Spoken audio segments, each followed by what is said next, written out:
السلام عليكم ورحمة الله وبركاته. بسم الله، الحمد لله، الصلاة والسلام الأتمان الأكملان على خير خلق الله نبينا محمد وعلى آله وصحبه ومن والاه. عباد الله، ما زلنا نعلق على كتابنا روضة الأنوار في سيرة النبي المختار للشيخ صفي الرحمن المبارك فوري رحمه الله تعالى. ishimwe ikuzo bikwiriye Allah subhanahu wa ta'ala, amahoro n'imigisha bisakari kubasozereje intumwa n'abahanuzi nabiyina Muhammadin sallallahu alayhi wa sallam, nabiwe n'abasangira ngendo be n'abamukurikiye n'abazakomeza kumukurikira kuzageza ku munsi w'imperuka. Dusaba Allah subhanahu wa ta'ala ko twese yadushyira muri abo ngabo, Allahumma amin. Ibadallah, bagaragu ba Allah subhanahu wa ta'ala, dukomeje kurebera hamwe amasomo agendanye n'amateka y'intumwa y'Imana Muhammad sallallahu alayhi wa sallam, twifashisha igitabo ubusitani bw'urumuri mu mateka n'imibereho by'umuhanuzi watoranyijwe, igitabo cya Safiyur Rahman al-Mubarak Furi, Allah subhanahu wa ta'ala mugirire impuhwe. Twari twagarukiye ku bijyanye n'urugamba rwa Badiri, twari twagarukiye ku bijyanye n'urugamba rwa mbere mu Buyisilamu, urugamba rwahuje abayisilamu n'ababangikanyamana mu mateka y'Ubuyisilamu, urugamba rukuru rwabayeho bwa mbere. Tugarukiye aho intumwa y'Imana Muhammad sallallahu alayhi wa sallam, aba Qurayshi ubwo bari bamaze kubona ibicuruzwa byabo, banga gusubira iwabo i Maka, ahubwo kubera ubwibone bifuza ko habaho intambara hagati yabo n'abayisilamu. Intumwa y'Imana igisha inama abasangira ngendo bayo. Qala rahimahullahu ta'ala, thumma qala ashiru alayya ayyuha almuslimun. Intumwa y'Imana Muhammad sallallahu alayhi wa sallam yaravuze iti, nimungire inama yemwe bayisilamu. Twabonye ko muri aya magambo y'intumwa y'Imana harimo isomo rikomeye ryo kuba umuntu agomba kugisha inama abo ayobora, kuba umuntu agomba kugisha inama muri gahunda agiye gukora abo ayobora, atagomba kubaturaho ibintu gusa ababwira ngo n'amategeko atigeze abagisha inama. Mw'Imana yabwiye basangira ngendo bayiti, nimungire inama. Nuko yitwa Sa'd ibn Mu'adh, umutware w'aba Ansar, arahaguruka aravuga ati, ni nkaho utegereje inama yacu yewe ntumwa y'Imana, ndahiye kuwa gutumye mukuri kuramutse utweretse iyi nyanja warangiza ukayicamo twayicamo nawe. Kuramutse utweretse iyi nyanja warangiza ukayinyuramo, hamwe no kuba harimo amazi, yuzuye amazi tukabona uyinjiyemo, natwe twagukurikira. Nta numwe muri twe wanyuranya nabyo, nta nubwo twanga kuba twahura ejo n'umwanzi wacu. Mukuri twe turabihangana ku rugamba, tukaba n'abanyakuri igihe rurimbanyije, kandi hari ubwo Allah subhanahu wa ta'ala yazakwereka ibigushimisha, yani hari ubwo Allah subhanahu wa ta'ala yazakwereka kuri twe ibizagushimisha, tugufasha, tukurwanirira, tukuba hafi mu buryo bwose bushoboka. Ngaho tujyane Allah aduha imigisha, ngaho tujyane Allah subhanahu wa ta'ala aduha imigisha. Nanone mu magambo yavuze harimo aho yavuze agira ati, ndahiye kuwa gutumye mukuri ko niyo ujya ku ngamiya ukayirukansa cyane kugera hitwa Barqi al-Ghimad muri Yemen, twari kugukurikira. Ibyo byashimishije intumwa y'Imana Muhammad sallallahu alayhi wa sallam, maze iravuga iti, nimugende mwizeye intsinzi, kuko Allah subhanahu wa ta'ala nyir'ubutagatifu yansezeranyije rimwe mu matsinda abiri y'abanzi banyu, iryitwaje intwaro cyangwa iry'abacuruzi. Iry'abacuruzi ryari ryamaze kumucika atarifashe, ariko iryitwaje intwaro intumwa y'Imana arizeye ko iri bubone intsinzi. Ndahiye kuri Allah subhanahu wa ta'ala ko muri aka kanya meze nkaho ndi kubona ingabo zasakiranye. Intumwa y'Imana yaravuga ati, ndahiye ku izina rya Allah subhanahu wa ta'ala ko muri kano kanya meze nk'umuntu urimo urabona ingabo zasakiranye kandi ahari imbere y'urugamba. ثم تقدم إلى بدر فوصلها في نفس الليلة التي وصل فيها المشركون. nyuma y'Imana Muhammad sallallahu alayhi wa sallam yerekeje i Badri, ihagera mu ijoro rimwe n'ababangikanyamana. Ijoro ababangikanyamana nabo bari bahagereye, nuko imanuka mu mbuga ngari ya Badri hafi y'inkengero zo hakuno y'ikibaya, maze uwitwa Al-Habbab ibn Al-Mundhir ayigira inama yo kujya imbere, maze ikegera amazi ayi bugufi kuruta umwanzi, kugira ngo abayisilamu bikubire amariba yose arimo amazi, bityo umwanzi asigare nta mazi afite. Imana yakiriye inama ya Al-Habbab ibigenza ityo. وبنى المسلمون عريشا يكون مقر قيادته صلوات الله وسلامه عليه. nuko abayisilamu bubakira intumwa y'Imana Muhammad sallallahu alayhi wa sallam ihema iri buze kuba yicayemo, aho iri buze kuba iri kuyoborera urugamba, banayishyiriraho abarinzi mu basore bo mu Ansar bayobowe na Sa'd ibn Mu'adh. Ni nk'uko nguko urugamba rugenda. Abazi iby'urugamba uko niko urugamba rugenda, ntabwo umugaba w'ingabo uyoboye urugamba agomba kuba ari ku mirongo ya mbere aho bashobora kuba bamwica umwanzi yarangiza agafata abayoboye bose, ahubwo umugaba w'ingabo uyoboye urugamba ajya ahiherereye akayobora urugamba nyine, ntabwo ari we ujya mu myanya y'imbere. Ni nako rero intumwa y'Imana Muhammad sallallahu alaihi wasallam byagenze. Ibi nimba ari ku bantu basanzwe byagenda bite no ku ntumwa ya Allah subhanahu wa ta'ala, umuziranenge nabiyuna sallallahu alaihi wasallam yagombaga kubahwa ndetse kubahwa no ku rugamba, agashyirirwaho ahantu agomba kuba yicaye, akanarindwa kugira ngo abashe gutanga amategeko mu buryo bumworoheye, ndetse abanzi bataza kumenera mu Bayisilamu bakamugirira nabi, ubundi Abayisilamu bagacika intege. Qala thumma aba Rasulullahi sallallahu alayhi wa sallam al-jaysh وتجول في ميدان القتال وهو يشير بيده ويقول. hanyuma intumwa y'Imana Muhammad sallallahu alayhi wa sallam itangira gutegurira ingabo urugamba, izenguruka aho urugamba riri bubere, inakora ikintu cy'igitangaza aho ngaho hari imbere y'urugamba. Ikora igitangaza kubera ko yari intumwa ya Allah subhanahu wa ta'ala kandi yerekwa. Itangira gutunga intoki ahantu ibabwira iti runaka azagwa ahangaha, ibabwira iti runaka mwene runaka ahangaha niho azagwa ejo ku rugamba, niho azagwa na runaka azagwa aha ejo Imana nibishaka. Hanyuma muri iryo joro turaza kubibona insha Allah ta'ala, koko ni nako byaje kugenda. We yavuze ngo runaka azagwa aha, baguye aho ngaho intumwa y'Imana yavuze, nta kwibeshya. Hanyuma muri iryo joro itangira gusenga yerekeye ku giti, kuva yatangiye gusenga igiti yakigeze sutara kimuri imbere, kiyiri imbere, maze Abayisilamu bararuhuka bafite icyizere cyinshi ko bazabona intsinzi. Icyo gihe Allah subhanahu wa ta'ala yamanuye imvura nk'uko yabivuze agira ati, Allah yaboherereje imvura anabaha ibitotsi, barasinzira kubera ko Abayisilamu bari bafitemo n'ubwoba. Abantu 313 bagiye guhangana n'abantu 1000, ubwabo bumvaga bafite ubwoba, bavuga ati subhanallah, dushobora kuza kugwa kuri urugamba. Allah subhanahu wa ta'ala muri Qur'ani fi ayati al-Anfal yaboherereje nusra rabatabara, ayagira ati mwibuka ubwo Allah subhanahu wa ta'ala yabahaga gutora agatotsi kakabituze rimuturutseho, akamanurira amazi aturutse mu kirere kugira ngo ayabasukuze, abakureho ibishuko bya shaytan, ndetse no kugira ngo abakomeze imitima kandi ashikamishe ibirenge byanyu hasi ntibibashe gutebera umucanga.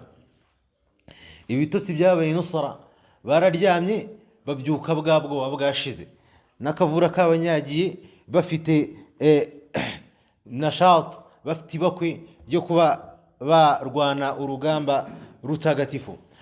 Nuko mu gitondo, ari cyo gitondo cyo kuwa gatanu tariki 17 z'ukwezi kwa cyenda mu kwezi kwa Ramadan mu mwaka wa kabiri intumwa y'Imana Muhammad sallallahu alaihi wasallam mu Madina nibwo amatsinda yombi yasakiranye.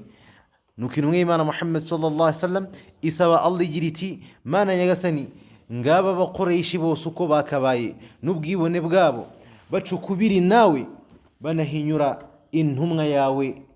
Mana nyagasani ubutabazi bwawe wansezeranyije Mana uboreke bukeye, Mana uboreke bukeye. nuko intumwa y'Imana Muhammad sallallahu alaihi wasallam irangije igorora imirongo y'ingabo inabategeka kuba atari bo batangiza urugamba kugeza babonye itegeko ryayo, ndetse iranababwira iti nibabegera mubarase nimukuremo inkota zanyu kugeza ubwo baje bakivanga namwe. hanyuma intumwa y'Imana Muhammad sallallahu alaihi wasallam isubiraho yari yateguriwe kuyoborera urugamba, hahandi twabonye muri rya hema iri kumwe na Abu Bakri, Imana imwishimire. isaba Allah subhanahu wa ta'ala nyiri cyubahira imwinginga kugeza ivuze iti Mana nyagasani nuramukurimbuye imbaga y'abayisilamu uyu munsi, Mana ntuzongera kugaragirwa. Mana nushaka ko abemera Mana ari bo borekwa, ntuzongera kugaragirwa nyuma y'uyu munsi. intumwa y'Imana Muhammad sallallahu alaihi wasallam yakomeje kwinginga Allah kugeza igihe umwenda wayo waguye uvuye ku bitugu, maze Abu Bakri as-Siddiq, Imana imwishimire, awisubizaho. aranayibwira ati birahagije yewe ntumwa y'Imana, wahatirije nyagasani wawe أما المشركون فاستفتح منهم أبو جهل فقال ناوانجي كنيمانا نوبي ينبجي الله سبحانه وتعالى نهو أوانجي كنيمانا أبو جهل يبتانجري جو السبب جربتي مانا نيغسني محمد يتشي umuryango wacu atuzanira ibyo tutazi, bityo Mana umworeke mu gitondo, Mana umwe muri twe ukunzwe imbere yawe ukabona mwishimiye, Mana mutabare uyu munsi. قال رحمه الله تعالى المبارزة والقتال. umwanditsi Allah subhanahu wa ta'ala mugiri muhe arakomeza agira ati guhigana ubutwari imbere y'urugamba. ثم تقدم ثلاثة من خيرة فرسان المشركين. hanyuma abantu batatu b'indwanyi ubusanzwe zino ntambara iyo bajyaga kuzirwana intambara za kera, mbere yuko indwanyi zisakirana habanzaga kuza bamwe mu bantu b'ingabo bagahigana ubutwari ku ruhande rw'abahanganye babiri, bakohereza abantu umubare runaka n'abandi bakohereza abantu umubare runaka, buri wese agahigana ubutwari na mugenzi we, hanyuma urugamba rukabona gutangira. abantu batatu b'indwanyi z'intoranywa mu babangikanya Imana bagiye imbere ari bo Utba na Shayba, abahungu ba Rabi'a na Al-Walid ibn Utba, bashaka guhigana ubutwari n'abayisilamu. maze haza abasore batatu b'abayisilamu baba Ansar baje guhigana ubutwari n'aba bagabo batatu. nuko abangikanya Imana baravuga bati oya, twe nago dushaka abangaba b'Ansar, nago dushaka abangaba b'i Madina, turashaka bene data wacu. bari bagambiriye kuvuga abavuye Maka bakimukira i Madina muhajirin. nuko haza Ubayda ibn al-Harith, haza na Hamza siwa w'intumwa y'Imana Muhammad sallallahu alaihi wasallam, haza na Ali ibn Abi Talib mwene wabo w'intumwa y'Imana, umuhungu wa siwa w'intumwa y'Imana Muhammad sallallahu alaihi wasallam. Imana ibishimire. maze Hamza ahangana na Shayba ndetse aranamwica, na Ali ahangana na Al-Walid ndetse yica Al-Walid. naho hagati ya Ubayda na Utba buri wese muri bo yakomerekeje undi. hanyuma Ali na Hamza bari bishe abo Quraysh, baraza basatira Utba wari warwanye na mugenzi wabo baramwica, maze baterura Ubayda wari waciwe ukuguru, aza kuza gupfa nyuma y'iminsi 4 cyangwa 5 ahitwa As-Saffara, barimo basubira i Madina rahimahullahu wa radiya anhu. Allah amwishimire ndetse namubabarire. wasta al-mushrikun, abangikanya Imana ntibishimiye ibyavuye mu guhangana mbere y'urugamba, maze bagira uburakari bw'umurandura nzuzi. nuko bagaba igitero ku mirongo y'abayisilamu ku buryo bukomeye, bameze nk'umuntu umwe. ariko abayisilamu barashikamye mu birindiro byabo birwanaho, banavuga bati ahadun ahad, imana nimwe, wa afa rasulullah sallallahu alaihi wasallam i'faa, intumwa y'Imana Muhammad sallallahu alaihi wasallam nayo yatoye agatotsi karayibye, hanyuma yubura umutwe. Uko gutora agatotsi kw'intumwa y'Imana ntago ari uko yari ifite ibitotsi cyane ngo ikagira ibitotsi kandi abandi bari ku rugamba, la, ahubwo yari imwe mu nzira intumwa y'Imana afatiragamo ubutumwa buvuye kwa Allah subhanahu wa ta'ala. Hanyuma yubura umutwe wayo igira iti nezerwa yewe Abu Bakri, ubutabazi bwa Allah subhanahu wa ta'ala buraje. Uyu ni Jibril. Intumwa y'Imana yabyutse yakangutse irimo irabona Jibril, iramubwira ati uyu ni Jibril, dore nguye afashe ifarasi ye ayiyobora mu mukungugu w'urugamba rwasakiranye. Kuri uwo munsi Imana yahaye inkunga abayisilamu y'abamarayika 1000 mu gihe bari 300. Intumwa Allah subhanahu wa ta'ala yabohereje abamarayika 1000 baje bakurikiranye, baje kubafasha muri no rugamba. Thumma taqaddama Rasulullah sallallahu alayhi wa sallam yathbu fi ad-duru'i wa yatlu qawluhu ta'ala. Hanyuma intumwa y'Imana Muhammad sallallahu alayhi wa sallam yegera imbere ihagarara hari ingabo zambarwa ku rugamba, ingabo abantu bambaraga bikinga imyambi, maze isoma imvugo ya Allah subhanahu wa ta'ala umurongo wa Qur'an ugira uti nyamara abo bishize hamwe bazatsindwa banayabangira ingata. Fi ayati al-qamar, iyi aya iboneka muri suratul qamar aya 45. Nimwe Imana inafata umucanga wuzuye urushyi maze iwujugunya mu buranga bw'abangikanyamana ivuga iti uburanga bwabo ni ubishahatil wujuh, nta mubangikanyamana n'umwe wasigaye atagezweho n'uwo mucanga mu maso ye n'amazuru ye. Kubyerekeye ibyo Allah subhanahu wa ta'ala aravuga ati nta nubwo ari wowe Muhammad wateye umusenyi bwo uteraga, ahubwo Allah subhanahu wa ta'ala ni wowe uteye au kwiza mu maso yabo. Suratul Anfal aya 17. Thumma amara Rasulullah sallallahu alayhi wa sallam المسلمين بالهجوم على المشركين. hanyuma intumwa y'Imana Muhammad sallallahu alayhi wa sallam yategetse abayisilamu kugaba igitero kuba bangikanyamana ndetse iranababwira iti nimushikame, inabashishikariza urugamba. Nuko abayisilamu barashikama bafite umurava kandi ishyaka ryabo ryariyongereye kubwo kuba bari kumwe n'intumwa y'Imana Muhammad sallallahu alayhi wa sallam. Nuko bahinduranya imirongo, abarashi bajya inyuma, ab'inkota bajya imbere, maze bica abo bari bahanganye. Abayisilamu batabawe n'abamarayika kuko bicaga abangikanyamana bakanakata imitwe y'intoki zabo.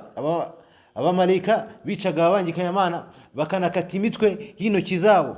Umuntu yabonaga umutwe wo mugenzi we uvaho ntamenye uwukuyeho. Ibi ngibi ni ukubera iki? Kubera ko abamarayika ni ibiremwa bya Allah subhanahu wa ta'ala, biba mu yindi si, biba mu bundi buzima twebwe tutabona, biba muri alamu al-ghayb, biba mu buzima twebwe tutashobora kubonesha amaso yacu. Abamarayika baratureba kimwe nk'amajini, aratureba twe ntituyareba. Ibyo byose ni ibiremwa bya Allah subhanahu wa ta'ala biri mu yindi si twe tutarimo. Twe tuba mu isi yitwa alamul mushahada, isi y'ibigaragara, bo baba mu isi y'ibitagaragara amaso yacu adashobora kuba yabona, ariko bo ubwabo barabonana, bakaba banabona amajini, n'amajini nayo ubwayo akaba yababona. Abo bamarayika bari kuri urwo rugamba rero nta muntu waboneshaga amaso, kubera ko Allah subhanahu wa ta'ala yaduhaye amaso abona abamarayika. Umuntu ajya kubona akabona umutwe wa mugenzi uvuyeho atazi uwutemye n'uwukuyeho, akanabona ukuboko kwa mugenzi we kuvuyeho ntamenye ugukase, kugeza ubwo ababangikanyamana batsinzwe barahunga, maze abayisilamu barabakurikirana bica bamwe muri bo, abandi bo bafata bunyego. سبحان الله. وكان إبليس قد حضر في صورة سراقة بن مالك بن جعشم تعيدا للمشركين. إينا برا يبدري إبليس عليه اللعنة. إبليس نيغسني أمفمي الله سبحانه وتعالى مبه شيطان نوبغيري تبير يورو رغامبا، شيطاني مكورو والله سبحانه وتعالى يفمني أمكو يميجرو وشكبانو وفوزي منزابا شكتزاجانا مريرو. uyu shaytan nawe yari yitabiriye runo rugamba mu ishusho ya Suraqa ibn Malik, mu ishusho y'umwe mu bagabo witwaga Suraqa ibn Malik ibn Ju'shum, kugira ngo atere inkunga ababangikanyamana, inabashishikariza kurwanya abayisilamu. Imaze kubona abamarayika, kuko yo ishobora kuba yababona, imaze kubona abamarayika n'ibyo bari barimo barakorera ababangikanyamana, shaytan ubwayo yarahunze, iriruka ihungira mu nyanja itukura, maze yirohamo, isiga babangikanyamana barimo barapfa yurihungira. Maqtali Abi Jahl, urupfu no kwicwa kwa Abi Jahl igikomerezwa cya Makka. Ibi ngibi ni ku munsi wo kwa mbere biidhnillah. Wala'alla fi hadhihi kifaya wallahu ta'ala a'la